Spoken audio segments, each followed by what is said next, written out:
వస్తారా మా ఇంటికి ప్రతిరోజు సంక్రాంతికి గుమ్మడి పువ్వుల నవ్వులతో గుమ్మం ఎదురు చూసే కుంకుమ పువ్వుల మిలమిలతో ఇంద్రధనుసు విరిసే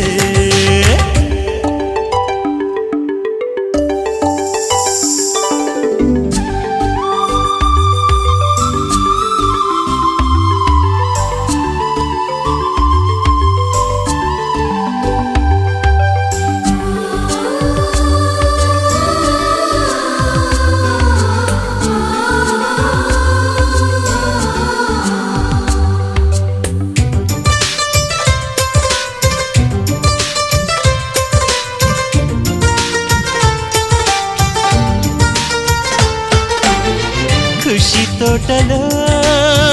గులాబీలు పూయిస్తుంటే హలో అమని